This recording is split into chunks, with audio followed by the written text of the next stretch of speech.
Olá pessoal, aqui é o Thiago André e não, esse não é mais um episódio do História Preta.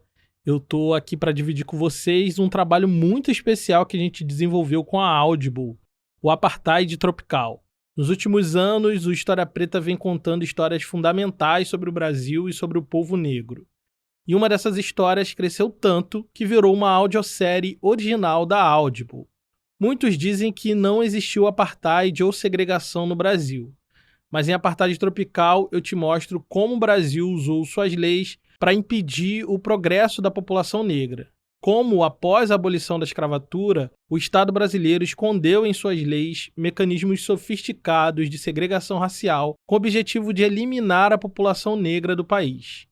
Até hoje, esse conteúdo estava disponível exclusivo lá na Audible, só para assinantes.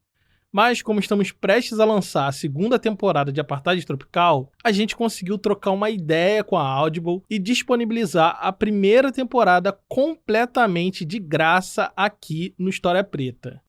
Espero que você goste desse conteúdo, que é fruto de muita pesquisa e trabalho coletivo. E se prepare, em poucas semanas sai a segunda temporada do Apartheid Tropical, exclusivo lá na Audible, o serviço de audiolivros da Amazon.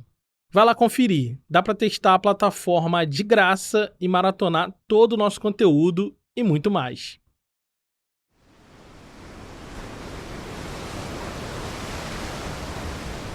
Foi aqui, à beira-mar, que o Brasil se fez país. Daqui do Rio de Janeiro, na aurora do século XX, a República projetou para o mundo a imagem de um Brasil moderno e cordial. Nesse pequeno pedaço de terra perdido no além-mar, foi construído um paraíso. Diziam eles que aqui não tinha pecado e nem tristeza. Ao longo do tempo, viajantes e naturalistas estrangeiros registraram em seus diários que aqui nessa terra tudo que se planta dá. Os homens aqui são mais felizes, as mulheres são mais bonitas e a natureza é exuberante. Aqui, diferente de outras partes do mundo, as diferentes raças se dão muito bem. Nos trópicos, até a colonização foi mais branda. Negros, brancos e indígenas viviam em perfeita harmonia. Cientistas brasileiros fizeram coro aos estrangeiros. Escreveram livros, deram palestras, saíram em comitiva internacional para dizer para o mundo que aqui as diferentes raças conviviam muito bem. No Brasil não tinha nada parecido com as leis de Jim Crow dos Estados Unidos, que impuseram por força de lei a supremacia branca, mantendo os negros em posição de inferioridade legal e social, que separou entre brancos e negros todos os aspectos da vida social, como escolas, restaurantes, assentos no ônibus, bebedouro e até banheiro. Aqui não. No Brasil não tinha nada perto da barbaridade do apartheid sul-africano, que, usando a lei, institucionalizou o racismo, separando e hierarquizando a sociedade em diferentes grupos raciais com mais ou menos direitos, que dividiu o território em zonas exclusivas, separando 87% do país para os brancos, que impediu o casamento entre pessoas de raças diferentes. Aqui não. O Brasil sempre se orgulhou de ser um país misturado e cordial, uma democracia racial nos trópicos, um paraíso das raças. Bom, esse era o discurso oficial, mas como você deve imaginar, há um grande problema no paraíso. Se vivemos mesmo essa democracia racial, o que explica a desigualdade entre brancos e não brancos? Aqui, pretos e pardos são maioria da população, mas são as pessoas brancas que vivem mais e melhor, enquanto pessoas negras são as principais vítimas de crimes violentos e de homicídios, além de terem a menor expectativa de vida. Enquanto as pessoas brancas ocupam os melhores empregos, as pessoas negras são a maioria esmagadora no subemprego e no trabalho análogo à escravidão. Enquanto pessoas brancas acessam as melhores instituições de ensino do país, pessoas negras são a maioria dos analfabetos e a minoria nas universidades. Enquanto a maioria dos juízes e promotores do Brasil são brancos, os negros são a maioria dos presos. Pessoas negras são as que menos acessam saúde básica e moradia digna. São as principais vítimas do desemprego, das epidemias e da fome. Enquanto as leis de Jim Crow dos Estados Unidos ou o Apartheid escancararam seu racismo e violaram os direitos humanos à luz do dia, no Brasil nós tivemos algo mais sofisticado e muito pior. O Estado brasileiro desenvolveu mecanismos dissimulados de segregação e apagamento. Deixou escondida em suas leis armadilhas que dificultaram o avanço da população negra. Criou aquilo que chamamos de segregação à brasileira, um apartheid tropical.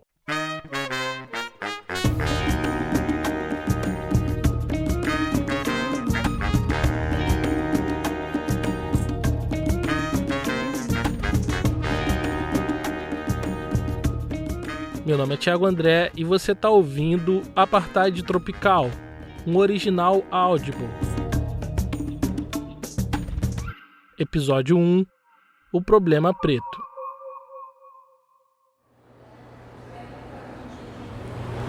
Sim, Gigi. E aí, beleza? Eu tenho que fazer um cadastrinho aqui, cara. Ah, é? Acho que tu vai ter que fazer também. Beleza. Essa gravação é do início de 2023. Eu fui até a Biblioteca Nacional com Jerônimo Cruz, meu parceiro de pesquisa nesse original. Pô, desci ali na Rua México, eu pensei até que era por ali a entrada. Ah, não imaginei, de vez de carro. A Biblioteca Nacional fica no Rio de Janeiro e abriga um gigantesco patrimônio documental do Brasil. Naquele dia, eu e Jerônimo estávamos atrás de jornais do dia 14 de maio de 1888, um dia depois da abolição da escravidão. Porque a gente queria entender como os brasileiros, principalmente os negros brasileiros, receberam a notícia da abolição. Viu a Gazeta de Notícias aí? Eu separei dois jornais aqui, na verdade, do dia 14 de maio de 88. A assinatura da Lei Áurea inaugurou um novo momento na história brasileira. Pela primeira vez, a população negra, na sua totalidade, era beneficiada por uma ação direta do Estado. Por isso que, depois da assinatura da lei, o brasileiro fez aquilo que sabe fazer de melhor: festa. Muita festa.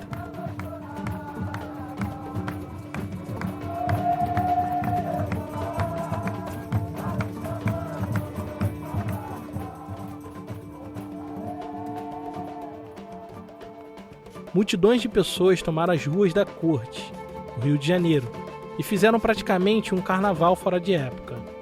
Machado de Assis chegou a escrever em uma crônica que aquele foi o único dia de delírio público que se lembrava de ter visto.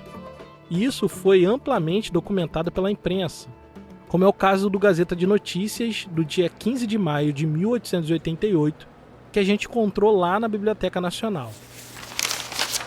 Ondas do povo percorriam a Rua do Ouvidor e outras ruas e praças em todas as direções, manifestando por explosões do mais vivo contentamento o seu entusiasmo pela promulgação da gloriosa lei, que, extinguindo o elemento servil, assinalou o começo de uma nova era de grandeza, de paz e de prosperidade para o Império Brasileiro.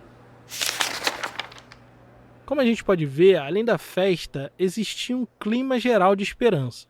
Uma esperança nunca antes vista pelos pretos do Brasil. Finalmente poderiam pensar em ter um futuro. Algum futuro em que estivessem vivos e livres. Mas essa esperança iria durar pouco. A festa da abolição terminaria em tragédia. É que tantos séculos de escravidão deixaram marcas profundas na nação. E muitos membros das classes dirigentes não conseguiam conceber a ideia de construir um país onde as pessoas negras fossem tão livres quanto os brancos. É o caso do deputado José Marcelino, que em setembro daquele mesmo ano fez o seguinte discurso no parlamento: a única lei que regulava o nosso trabalho era a lei da escravidão. O único agente constante, permanente e estável do trabalho era o escravo. Não nos iludamos, nós, membros do parlamento. Não se iluda o governo, não se iluda a imprensa, principalmente a desta corte, que encara a nossa sociedade sob as melhores condições. Dantes tínhamos a autoridade do senhor sobre o escravo. Era a sujeição que determinava o trabalho. Mas hoje, qual é a lei que obriga os libertos e os proletários ao trabalho? Sob a desculpa de preocupação com a produtividade dos trabalhadores, agora livres, um deputado deixou escapar um pensamento que há algum tempo circulava nos corredores do poder. Como manter a ordem e hierarquia social escravista sem a instituição da escravidão? Como manter o corpo negro sob domínio se não há mais lei que permita a sujeição através da violência? Esse Gazeta de Notícias são várias gazetas de notícias. Tá, eu acho que seria interessante a gente ver no dia 15 de novembro o que estava rolando, no caso, na época da proclamação da República. Que eu acho que essas datas podem ser interessantes para a gente ver tanto a festa quanto, tipo assim, como é que essa galera, como é que a comunidade negra, a população negra recebeu a notícia da proclamação da República. Né? A gente consegue ver. Como você pode se lembrar, a assinatura da Lei Áurea ajudou a acentuar uma crise política que já vinha crescendo. Em um pouco mais de um ano depois da abolição, forças políticas derrubaram a monarquia e estabeleceram a República do Brasil através de um golpe. E a ironia é que esse novo regime foi estabelecido justamente pelas antigas oligarquias escravistas, membros das elites agrárias ressentidas com o fim da escravidão no Brasil. Então, a República nasce sob um discurso liberal, moderno, que supostamente traria um novo para o Brasil, mas que na verdade carregava nas suas entranhas os valores escravistas de uma antiga ordem social que eles queriam preservar. E é por isso que o racismo à brasileira, o apartheid tropical, é tão sofisticado. Ele nasceu desse jogo de cena, que se mostra moderno, liberal, mas que esconde no seu interior uma ideologia racista fundada na escravidão negra. Isso fez acender um alerta na população negra. E aí tem o jornal o Globo do dia 21 de novembro, deixa eu ver aqui a anotação certinho. O jornal o Globo aqui é o de São Luís do Maranhão, não o Carioca, que seria fundado 36 anos depois. Teve um conflito em frente ao jornal, sacou? Dessa população negra que não estava muito satisfeito com a proclamação da República. O que aconteceu foi que a notícia da proclamação da República chegou no Maranhão 2 dias depois, no dia 17 de novembro. E logo que se espalhou a notícia, uma multidão de libertos, homens de cor, saíram pelas ruas da cidade numa grande passeata de protesto. O destino era a sede do jornal o Globo, que naquele dia abrigava uma conferência republicana. O motivo do protesto era claro: a população negra era contra a instituição da República. E quando digo população negra, eu não estou falando de um grupo específico de negros. A simpatia pela monarquia, sobretudo pela princesa Isabel entre os negros, é uma marca significativa desse período do imediato pós-abolição. E não é que a população negra fosse avessa aos valores republicanos, não é isso. Para eles, naquele momento, a instauração abrupta da República representava a interrupção de um processo de libertação e garantias constitucionais. Havia um medo generalizado na população negra de que o novo regime republicano pudesse restabelecer a escravidão e pôr todo mundo de volta no cativeiro. E esse medo não era sem motivo. Tinha um fundamento na história. No século XIX, Napoleão Bonaparte, ao ascender ao poder, restaurou a escravidão nas colônias francesas, poucos anos depois da abolição. Em outro caso, na Nicarágua, o presidente revogou a abolição que tinha sido promulgada 27 anos antes e reconduziu os negros à escravidão. Eles temiam que o mesmo acontecesse no Brasil. Por isso, quando souberam de uma possível derrubada da monarquia, os libertos tomaram as ruas no Maranhão e foram em direção à sede do jornal O Globo. Quando se aproximaram da entrada do jornal, a turba de homens negros se deparou com um pelotão de soldados fortemente armados, formados em linha. Mas isso não intimidou os manifestantes, que continuaram avançando sobre o prédio como se a liberdade de cada um deles dependesse disso. não pararam de marchar mesmo sob a mira dos soldados republicanos. Foi então que o pelotão disparou o fuzil em direção à multidão e massacrou a população negra que estava organizada em revolta. A gente não sabe quantas pessoas estavam reunidas no protesto, mas sabemos que 3 pessoas negras foram mortas e 11 ficaram largadas no chão, gravemente feridas. Esse episódio ficou conhecido como o Massacre dos Libertos, e talvez seja a primeira de muitas revoltas populares protagonizada pela população negra, na busca pela manutenção dos direitos conquistados.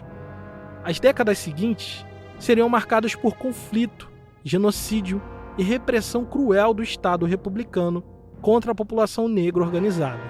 As guerras de Canudos e do Contestado, as revoltas da Vacina e da Chibata foram alguns dos grandes conflitos nacionais atravessados pelo racismo e pela busca dos negros por cidadania plena. Prova de que os libertos massacrados no Maranhão tinham alguma razão em temer a nova ordem social. De alguma forma, aquele era um vislumbre do tipo de país que os negros brasileiros teriam dali para frente. No Rio de Janeiro, os conflitos entre os negros e a nova ordem republicana estavam escalando rápido demais e logo desaguaria em violência. Depois da abolição pela primeira vez, a população negra podia expressar suas vontades políticas em praça pública e decidiram se organizar em torno de um partido próprio. Não um partido institucional tradicional, um partido no seu sentido mais elementar, o ajuntamento de pessoas sob o mesmo ideal.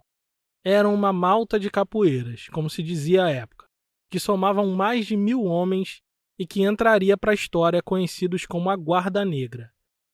Quem me falou sobre isso foi Carlos Eugênio Líbano Soares, professor do Departamento de História na Universidade Federal da Bahia, pesquisador e autor de Negregada Instituição, sobre os capoeiras no Rio de Janeiro. Tem um mulato, que é líder, que vai regularmente ser entrevistado. E ele fala o seguinte: a Guarda Negra luta pela politização do negro, por um partido político da população negra, por uma ação política que represente a população negra. Isso está no Jornal do Patrocínio, no Cidade do Rio. Alguns dizem que a Guarda Negra foi fundada dentro da redação do jornal Cidade do Rio, que era de propriedade de José do Patrocínio, principal liderança do movimento abolicionista brasileiro. Mas, na verdade, Patrocínio apenas cedeu espaço no seu jornal para que a Guarda Negra pudesse falar. Então, esse pessoal tem espaço para publicar. Então, tem artigos. Queremos politizar o negro após a escravidão. Queremos um partido político negro. Queremos um movimento negro político. Está colocado. Está no Jornal do Patrocínio. Diferente da noção mais atual que temos de capoeira como expressão cultural que mistura arte marcial e dança, no fim do século XIX, ela tinha se tornado uma importante ferramenta política pelo seu potencial violento. Ela deixa de ser uma capoeira somente para defesa pessoal e resistência, como era nos seus primórdios no período colonial, para se tornar mais uma ferramenta de negociação no ambiente urbano e livre. Então, ao invés dela se diminuir com o fim da escravidão, ela se ampliou, mas mudou o caráter. Passou a ser uma capoeira de homens livres, não mais uma capoeira escrava, que eu chamo de capoeira crioula. O termo crioulo quer dizer criado, alguém que não foi trazido adulto como escravo para uma nova terra, alguém que você conhece, você no caso senhor, conhece desde pequeno. Então esses crioulos participam muito mais do mundo dos brancos, dos medos, das ansiedades. Nesse contexto, as maltas, como eram chamados os grupos organizados de capoeiras, passam a exercer influência social nas comunidades negras urbanas através do controle territorial que obtinham por conta da sua capacidade de aplicar violência e a proteção. A Guarda Negra é um capítulo a mais do que eu chamo de politização da cultura escrava, ou politização da capoeira. A Guarda Negra surgiu logo depois da abolição da escravidão, antes das elites rurais e os militares darem um golpe de Estado que instauraria a República no Brasil. Na verdade, a Guarda Negra nasceu com o propósito de defender os interesses da população negra urbana do Rio de Janeiro, que, no geral, era contra os republicanos e a sua tentativa de derrubar a monarquia e interromper um possível terceiro reinado da princesa Isabel. Porque a monarquia é muito popular entre a população negra e fica popular como nunca após a Lei Áurea. E é compreensível esse movimento. Afinal, foi na regência da princesa Isabel que acabou a escravidão. Para a população negra, isso não era pouca coisa. Era como se o mundo inteiro conhecido mudasse de uma vez só, e para melhor. Era como se, pela primeira vez, alguém tivesse olhado para os pretos do Brasil. Em contrapartida, o grupo oposto estava trabalhando para parar esse processo de mudança. Não que a monarquia fosse melhor ou pior que os republicanos, mas naquele momento, na leitura deles, o que estava em jogo era a manutenção da liberdade e do futuro da população negra. Mas o inevitável aconteceu. E no dia 15 de novembro de 1889, a monarquia caiu. O que vai se instalar no Brasil, após a República, é uma ditadura militar. E aí você tem o quê? Aquela elite paulista rural, reacionária, né? São Paulo é a trincheira da reação. A elite paulista vem para o Rio. Tomamos o poder. Então, o que acontece? Aí começa o projeto de desmonte dos cenários.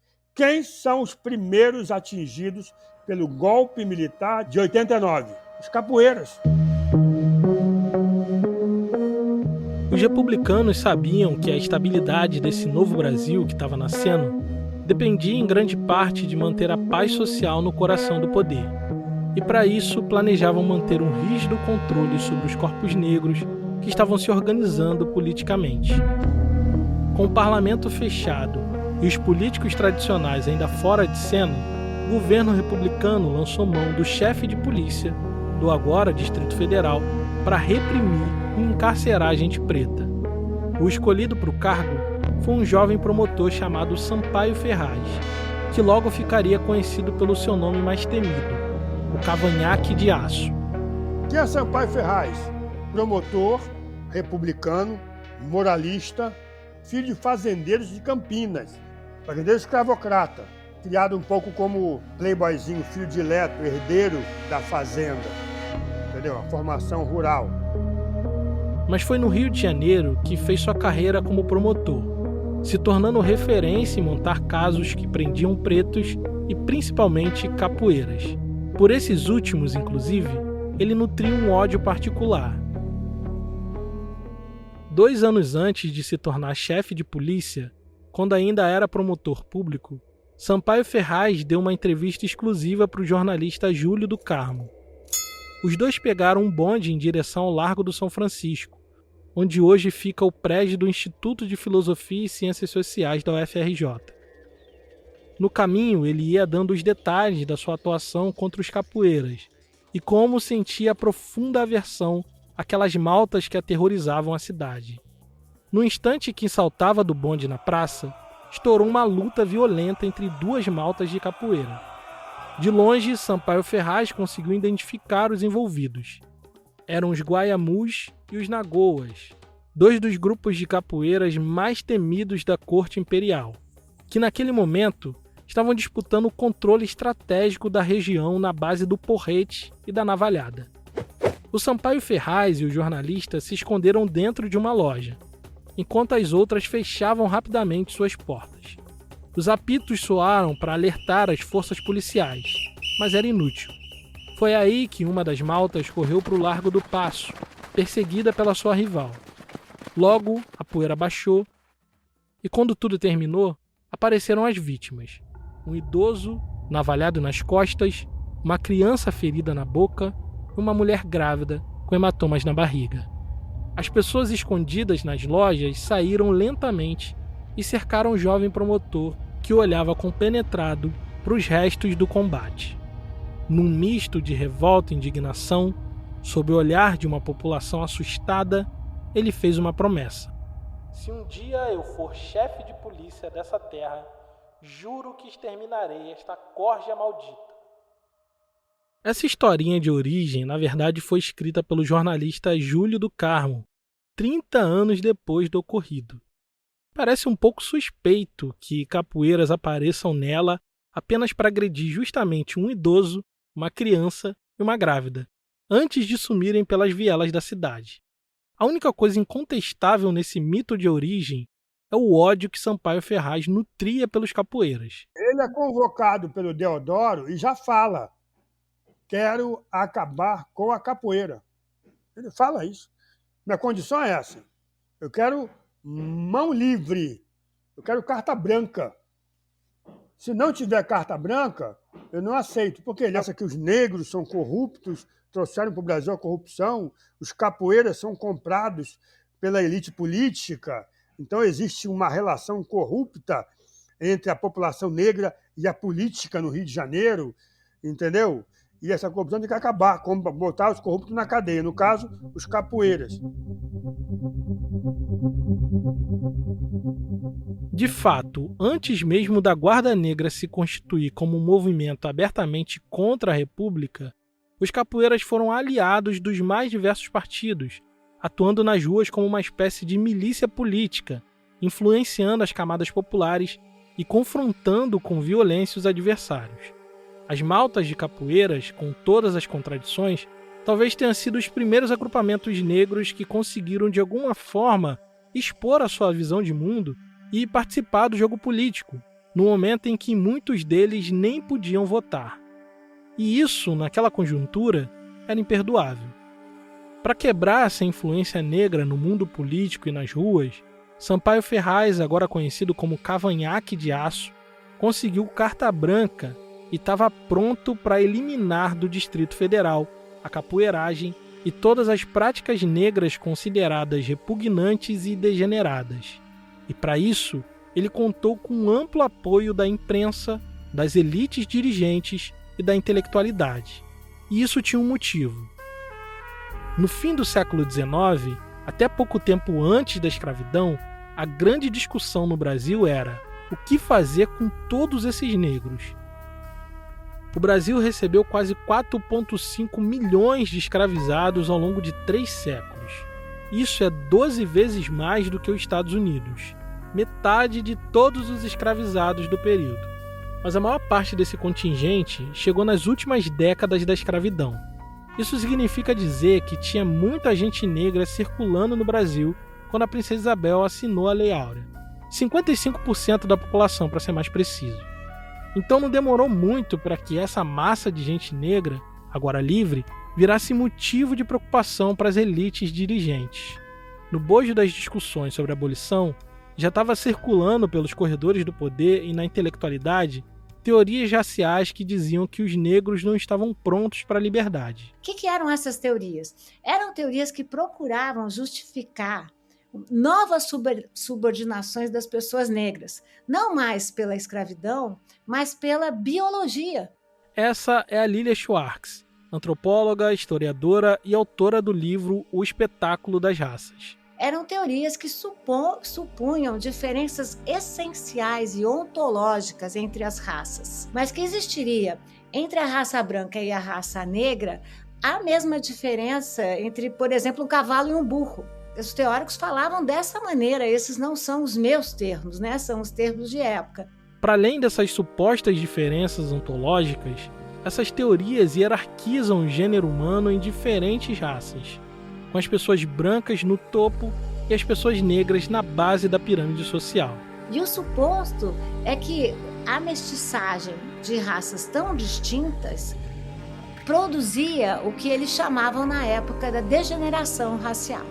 E é daí que vem a ideia de que os negros e seus descendentes não estavam prontos para a liberdade, que não saberiam viver em sociedade, que o elemento negro, como se dizia na época, era naturalmente preguiçoso, indisciplinado, criminoso, dado aos vícios, degenerado, e que sem a escravidão para disciplinar a sua conduta, em pouco tempo eles iriam destruir a sociedade brasileira. A ideia era associar a questões que são questões sociais e históricas a questões biológicas. E qual é o problema dessa associação com a biologia? É que com a natureza, teoricamente, você não dialoga, é uma verdade. E a verdade é imutável. Ou seja, segundo eles, os negros e seus descendentes estavam predestinados aos vícios, ao crime, à degeneração, e isso representava um risco para o futuro do país. Ainda nos primeiros meses depois da abolição da escravidão, já se discutia a possibilidade de fazer um ordenamento jurídico para controlar e disciplinar os libertos. Um código penal que pudesse dar verniz de legalidade para doutrinas pseudocientíficas e racistas que estavam orientando o pensamento das elites nacionais. O negro livre não era visto como sujeito de direitos, mas como um problema a ser resolvido.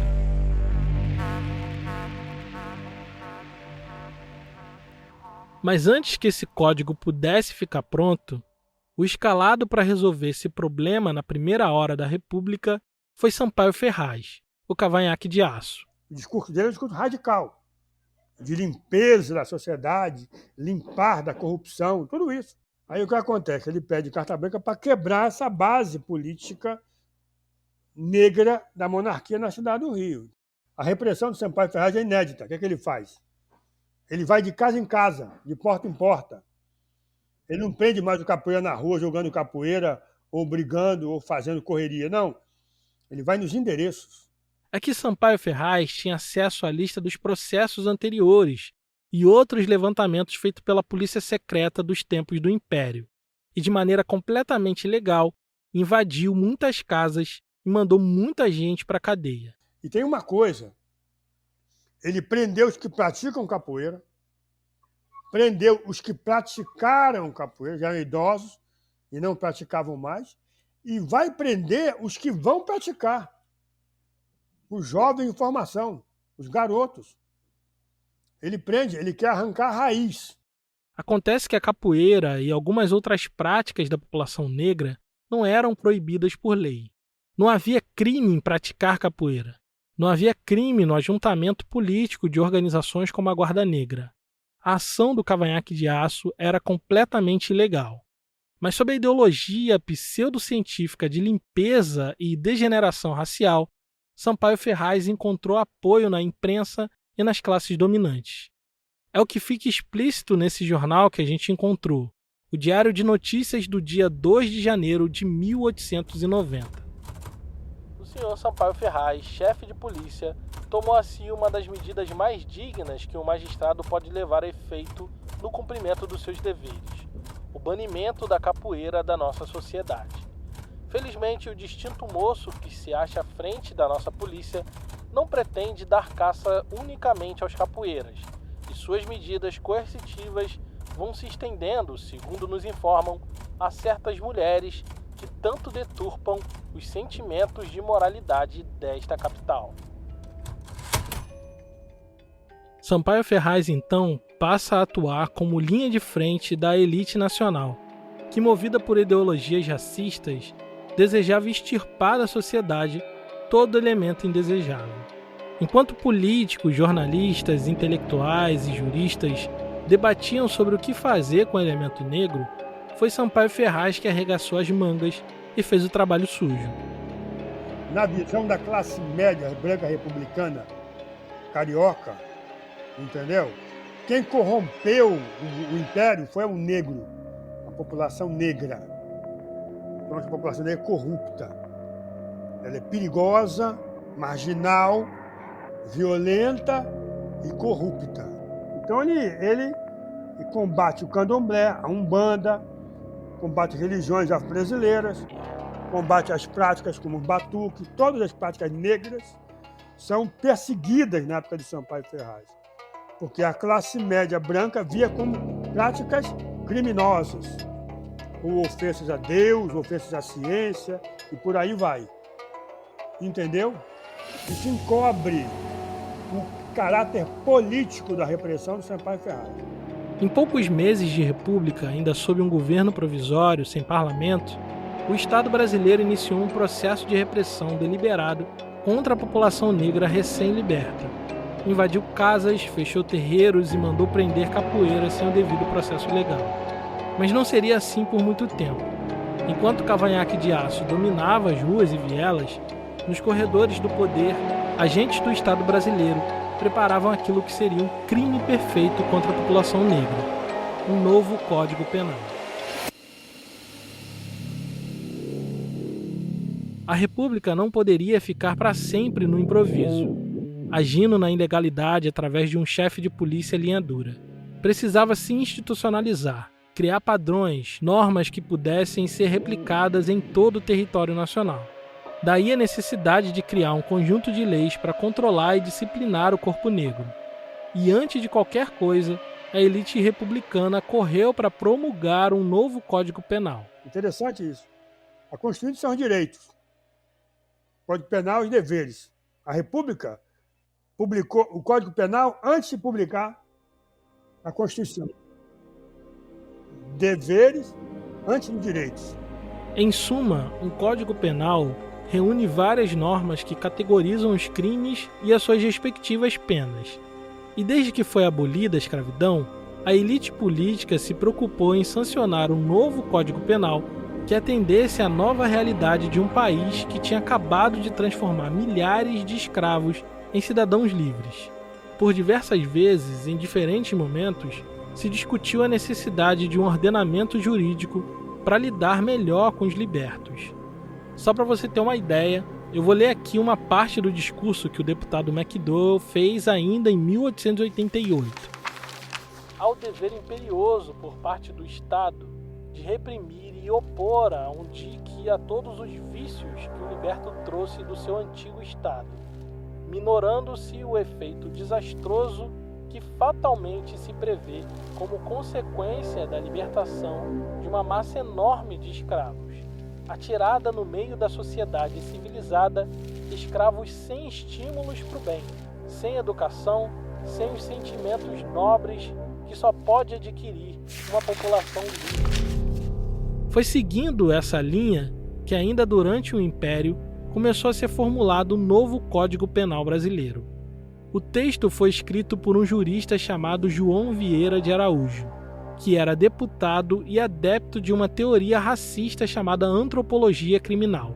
Cujo expoente era o Cesare Lombroso, um teórico italiano, que diziam que, por exemplo, a criminalidade era um estigma das raças degeneradas.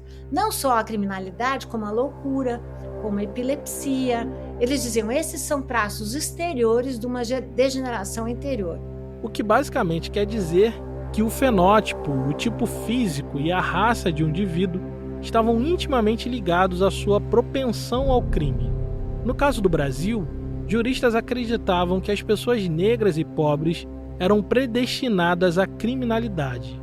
Foi alicerçado nesse conjunto ideológico que João Vieira de Araújo escreveu o protótipo do primeiro Código Penal da República. Então, essas são questões muito fortes nesse momento, né? E os políticos não estavam isolados de maneira alguma.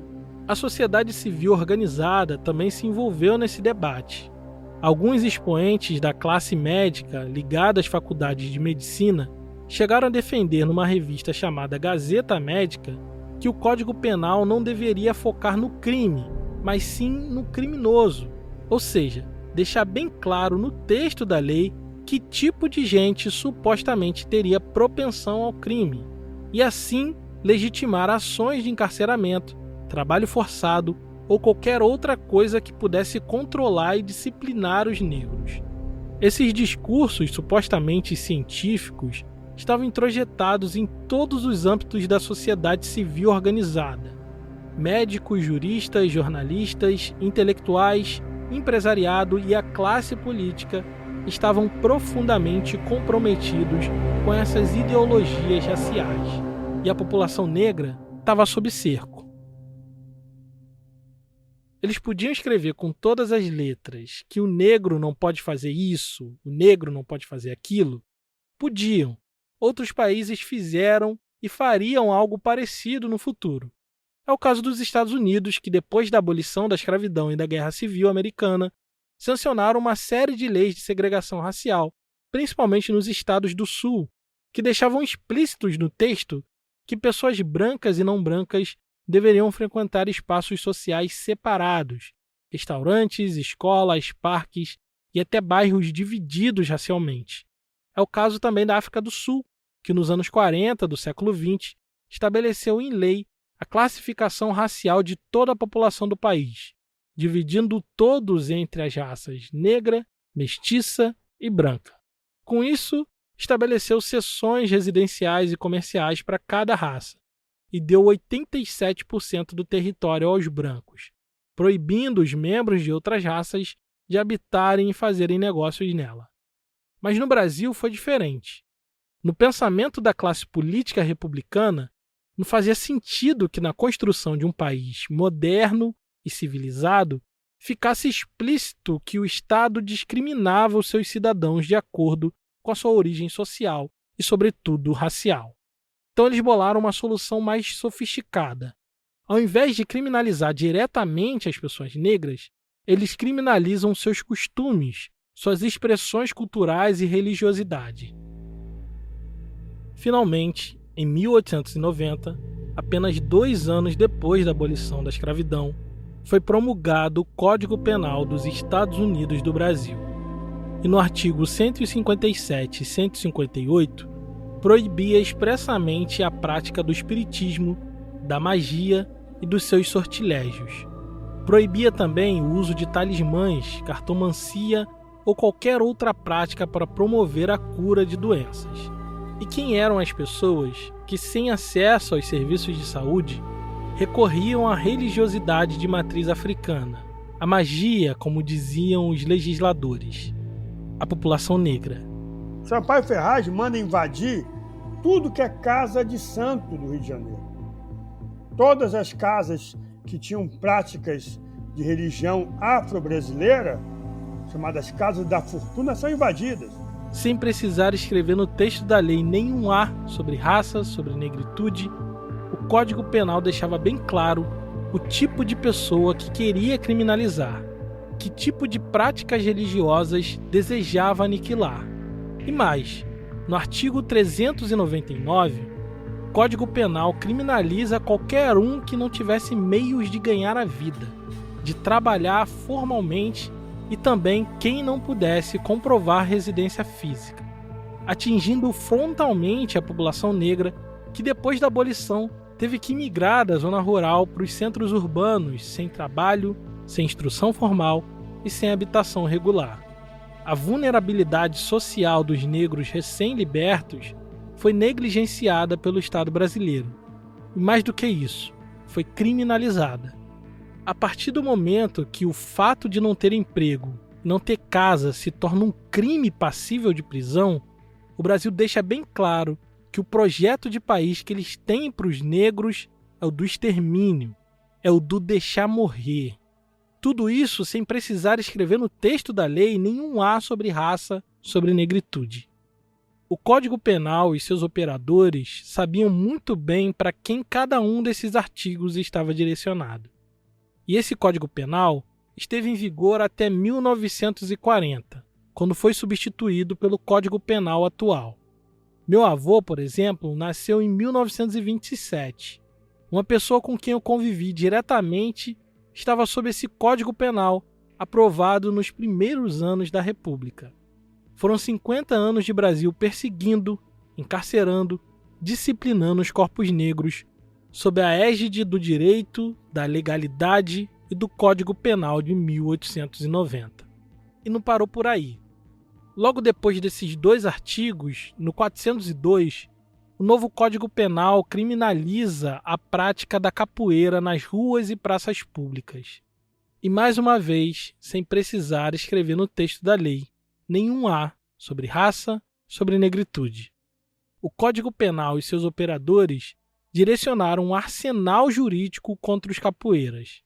E quem eram os inventores e praticantes dessa arte? A população negra. Então ele conseguiu colocar ali uma lei que criminalizava a capoeira, principalmente em espaço público. Detalhe interessante isso. Espaço público, na rua. E na esteira desses acontecimentos, ele consegue prender praticamente todos os capoeiras da capital federal. Dentre eles, 59 dos capoeiras mais importantes, líderes reconhecidos na cidade, que também estavam trancafiados esperando o seu destino inevitável. No dia 1º de janeiro, no Ano Novo, Sampaio Ferraz visitou suas vítimas na Fortaleza de Santa Cruz, cuidando de tudo para dar sua cartada final. No dia 2 de janeiro, o navio vapor Madeira saiu barra fora, levando todos para o esquecimento, no presídio de Fernando de Noronha. Percebe o tamanho da operação. Vapores, enfrentados pelo governo, pela marinha, com tropa militar, baioneta dentro do navio, os capoeiras acorrentados no porão do navio, saindo de Porto Alegre, saindo do Rio de Janeiro, saindo do Espírito Santo, saindo da Bahia, saindo do Recife, saindo de todo lugar, em direção a Fernando Noronha, porque Fernando Noronha era isolada, era Sing-Sing, a Alcatraz do Brasil. Ninguém fugia dali. Missão cumprida. Mas ele criou uma imagem.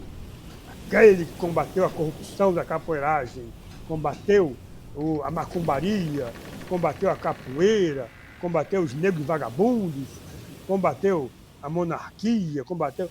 Em geral, a visão dele combateu o crime. Aquele que é incorruptível, entendeu? Essa é a imagem que cristaliza na classe média. E com essa imagem, ele deixa de ser chefe de polícia e é eleito deputado federal. Em apenas 2 meses da proclamação da República ao 2º dia de janeiro do ano seguinte, Sampaio Ferraz prendeu, julgou e condenou ilegalmente os capoeiras. Digo ilegalmente, pois o Código Penal seria aprovado só em setembro de 1890. E durante esse período, ele operou sem respaldo jurídico. Com isso, o Estado brasileiro deixava bem claro para os negros que tipo de país estavam construindo. Que a modernidade e o futuro preparado para aquela jovem nação não contemplava a liberdade plena das pessoas negras. O Código Penal foi o primeiro passo do Brasil na direção de uma segregação fingida, de uma discriminação dissimulada, de um extermínio com jeitinho brasileiro, com a nossa cara, um apartheid tropical, que começa com festa, mas termina em tragédia, mas sempre com a boa consciência da branquitude brasileira. Ou seja, não, eu não estou fazendo nada disso não.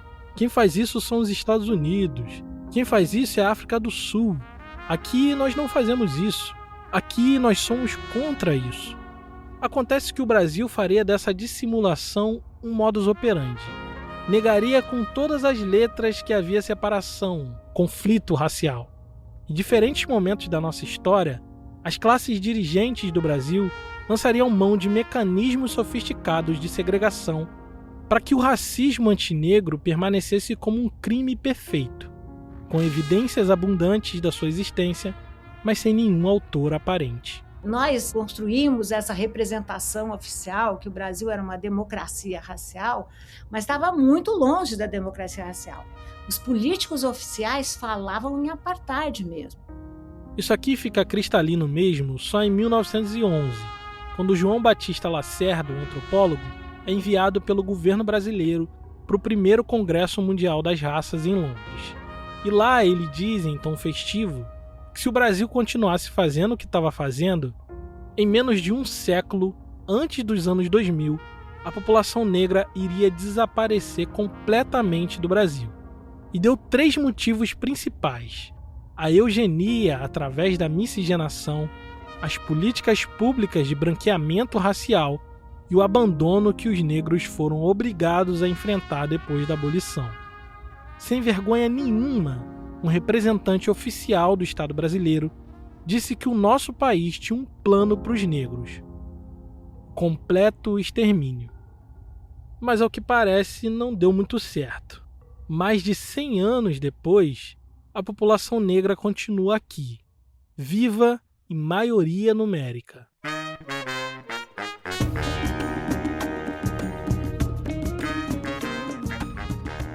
Nos próximos episódios, nós vamos entender como o Estado brasileiro, ao longo de 100 anos, articulou diferentes planos de extermínio e como a população negra resistiu a cada um deles.